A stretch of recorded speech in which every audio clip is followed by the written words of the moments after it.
Released by Sega in 2001 on the Dreamcast and later ported to the Xbox for North America, Shenmue II continues Ryo's journey for revenge. Directed and written by series creator Yu Suzuki, the game picks up directly where the last game left off. For story, the game features the return of Ryo Hazuki as he visits new towns and locales in China. For gameplay, controls, mechanics, and fight moves are largely the same as the first game, but many refinements have been made. Players can now earn money in a variety of ways outside of taking a job. NPCs now offer information about the current objective or provide directions. Time can be fast-forwarded on demand, and combat now features larger amounts of enemies at once. Please note, I have no proficiency in Chinese, so I apologize in advance for any names I mispronounce. The story only gets larger from here, so let's cut it down to size with a recapitation. The game begins on February 23, 1987 in Hong Kong, as Ryo Hazuki steps off of his boat, ready to resume his hunt for Landy. Looking again at his only clue, he begins seeking out the location of Wanzai from the bustling harbour town of Aberdeen. Along the way, he almost gets run over by a woman on a flashy motorcycle. She gives him directions to Wanzai and introduces herself as Joy, though quickly warns him that not everyone is so nice in Hong Kong and to watch out for thieves. Not long after, a little boy dashes out and clings to him, begging him to save him from some thugs. Ryo steps up to defend the boy, but this turns out to be a con, as the kid and thugs work together to steal Ryo's bag and shake off his pursuit. Worried mainly about the Phoenix mirror in the bag, Ryo now searches for clues about the thieves and runs into Joy again, who knows the identity of the kid as Wong and where he can be found. Spotting him, Ryo immediately runs him down despite Wong's best efforts to run. As he flees back to the thugs, he sicks them on Ryo, though they barely act as a warm-up to the young martial artist. Wong returns the bag, but Ryo notes his money is stolen, and Wong says it was already spent gambling. Broke, he has no choice but to move on, and he runs into Joy again, who senses he needs a place to stay for now, and recommends a place where they'll give him a discount just for mentioning her. He mentions he also has no money, and wanting to help, she offers to bring him to a place where he can earn some the next day. Taking him to the docks, she sets him up with lifting crates to at least earn a little money for now. Afterwards, a pushy photographer tries to scam Ryo, but Joy is there to get a picture of the two of them and keeps one of Ryo for herself. Finding a location from the letter, he doesn't find Li Xiaotao in the apartment, but instead a clue for where they moved to. Finding his way to Manmo Temple, a woman dismisses him, and so he hands his letter of introduction to see Master Tao to another man there, but is informed the master won't see him as a martial artist until he masters the 4 wudu first. Outside, the woman mentions wudu is something he must learn for himself, but suggests seeking a martial artist for advice first.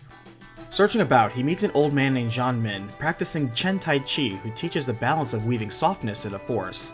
Though Ryo knows Jiu-Jitsu, Zhan Min says he needs to learn Kung Fu to know wudu. As Ryo practices the Iron Palm, Zhan Min shares that to train every day without neglect is Gone, one of the wudu. He is then directed to Zhang Yu, now a barber, who gives Ryo a personal example of the next wudu, Dan, which is to be brave and stay calm in order to judge correctly. Finding another master, Zhou Shan, he helps him resolve an internal dispute and in doing so learns of Ji, where one is to judge themselves without conceit and not show off thoughtlessly. Finally, he runs into the old woman who ran the apartments from before, who turns out to be another Tai Chi master, Gui Zhang, who teaches him Yi, the last of the wudu, which is to act without hesitation and do what is right. As he learns the 4 wudu, he is met by the man from earlier, who confirms his enlightenment but questions his intentions. Ryo shares he seeks Li Xiaotao, who can direct him to Yanda Zhu, who can explain why Landy killed his father. The woman from before states that revenge is no different from murder in this case, and such an immoral path is unwise. Ryo objects, but the woman is introduced as Master Li Xiaotao, who again states of the 4 wudu, Ryo only has Gone and Dan. Still wanting to assess him, they spar, and Ryo finds their gap in skill is immeasurable at this point.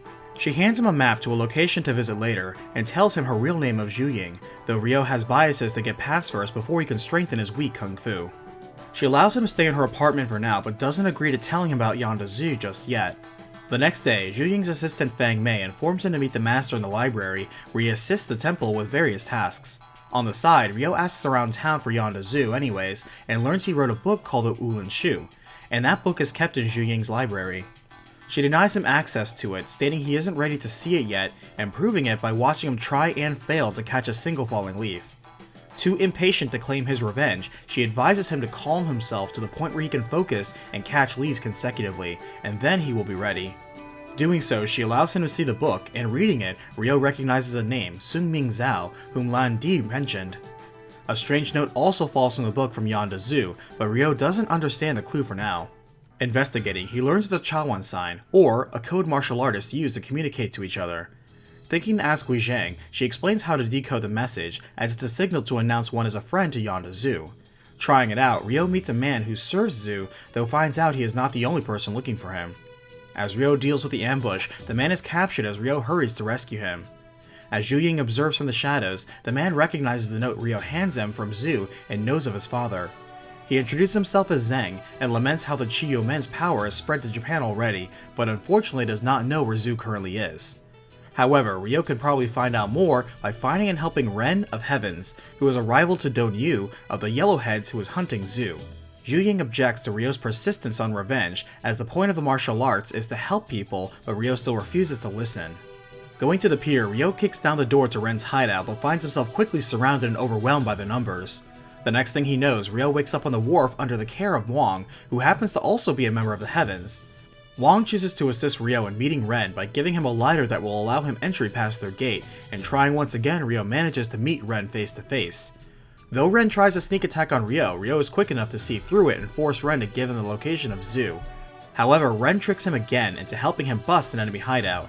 As he leaves, he sees Joey and Wong outside, who directs him to where Ren is, who again tries to give Ryo the slip. As Ryo catches up, Ren catches a glimpse of the Phoenix Mirror and suddenly becomes interested in Ryo's tale of revenge, albeit only for the money he suspects is involved. With that, he tells Ryo Zhu is in Kowloon, where he's headed now, but now wants a piece of the pie. As Ryo prepares to leave Hong Kong now, he bids farewell to the people he's met so far, starting with Wong. As he finally thanks Zhu Ying, she looks at him and remembers how her brother Ziming looked when he swore to find their parents' killers, even willing to sell his soul to the Chiyo men to find out and have his revenge. She spars with him to test his strength, but he is still unable to even lay a finger on her. As he suffers a total loss, she points out Landy is without mercy, and he'll die if he comes after him now. Teaching him an advanced technique for now, she advises he learn Kung Fu and how to observe an enemy's movement. She warns him again not to fall into a path of evil and reminds him how martial arts are for saving people, before letting him go now. As he leaves, Fang Mei gives him a photo of Master Tao and the others at the temple as a keepsake, as Ryo leaves now for the walled city of Kowloon. Ren is already there waiting for him as they go meet someone who used to work for Zhu and agrees to contact Zhu for them. Unfortunately, it's a trap for both of them by Ren's rival Don Yu, as they are beaten down and captured.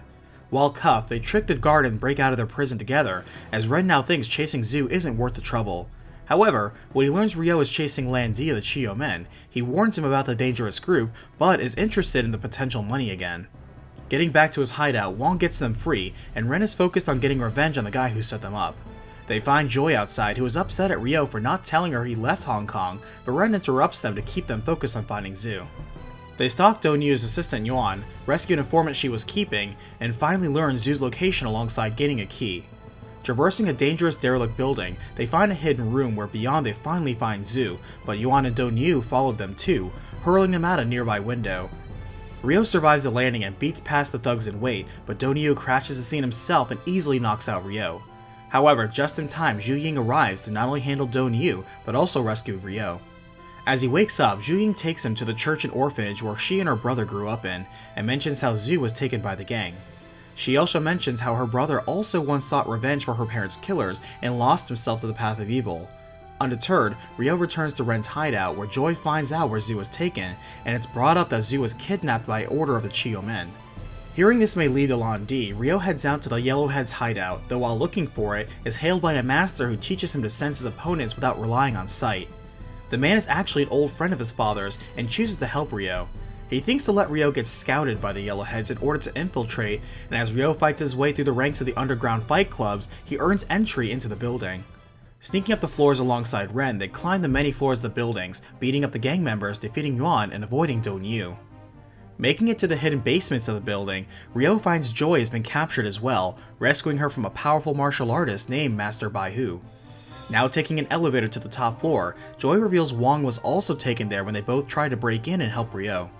As he fights his way among elite guards, Ryo makes it to the roof where he finds Zhu, but is surprised to also see Landy hanging off of a helicopter. Don Yu holds Wong hostage, though he breaks free on his own while Ren and Joy hurry to save Zhu. As Ryo faces down Don Yu, Landy watches silently as Ryo prepares to finally defeat the leader of the Yellowheads. With the encouragement of the friends he made along the way, and the teachings of Master Zhu Ying, Ryo takes another step forward on his path to Landy over the defeated Donyu. Unfortunately, Landy is beyond his reach still, as they exchange glances and Landy moves ahead.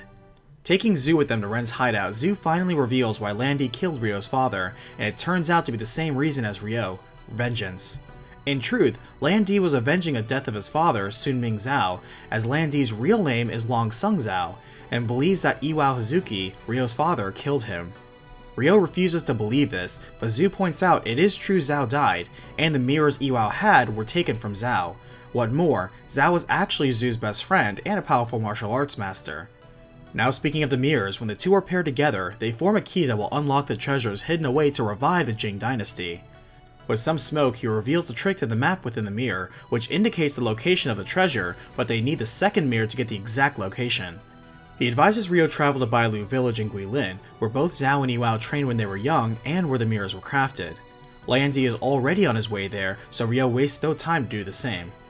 Before he leaves for Guilin, Wang and Joy wish him well, as Wang passes along 2 double-headed and double-tailed coins from Ren as keepsakes. He thanks them both for their help and visits Manmo Temple one last time to meet with Zhu Ying, who showcases an advanced move from her school. Intrigued to learn it, she gifts him with a scroll to learn it himself, and hearing he is headed to Guilin to pursue Landy, she hands him one half of a yin-yang she split with her brother, as a reminder not to follow the path of hatred like her brother had.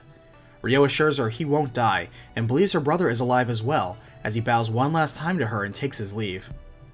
Traveling safely to Guilin, he learns the path to Bailu village is hidden deep in the mountains. A sudden storm kicks up on the way there as a flash flood erupts near him. He spots a white fawn swept up in the rapids, but is surprised to see a girl dash in after it, prompting him to jump in after her.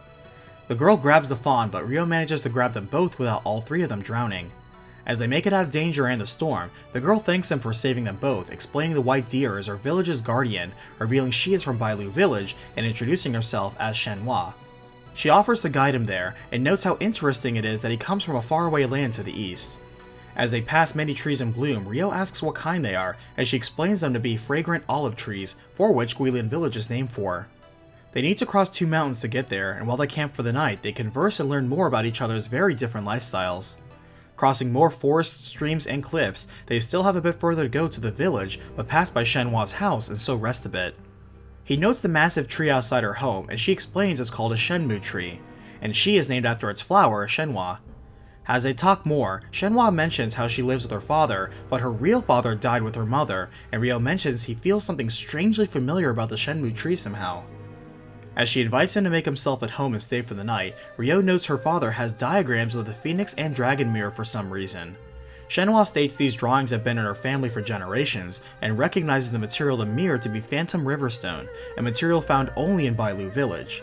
She wonders why Ryo has such an item, and they think to ask her father about it as he is currently gathering Phantom Riverstone right now and finishing something. They agree to visit him the next day, and as they walk, Ryo tells her his father was killed by Landy and the Dragon Mirror was taken. Shenhua mentions a village legend of how the ancient emperor had mirrors made from Phantom Riverstone, and rulers fought for the hidden power of the mirrors, often killing each other. Getting a bad feeling suddenly, Shenhua hurries to see her father but instead finds a note left for her by him. He says a destiny is coming, and for her to go with the bearer of the Phoenix Mirror and help him find the proof, also giving her their family treasure, the Sword of 7 Stars. Not sure of what the proof they should find is, they find a strange glowing pedestal to insert the sword into, which raises the column to place the mirror in. On its own, the sword begins to levitate and glow, sending a beam that reveals a giant monument of both mirrors that Shenhua's father made. As the game ends, Shenhua recites a poem that has been passed down in her village for ages, as it seems clear the destiny intended for the two of them is about to begin. Shenmue II has enjoyed the success of selling over 470,000 copies worldwide.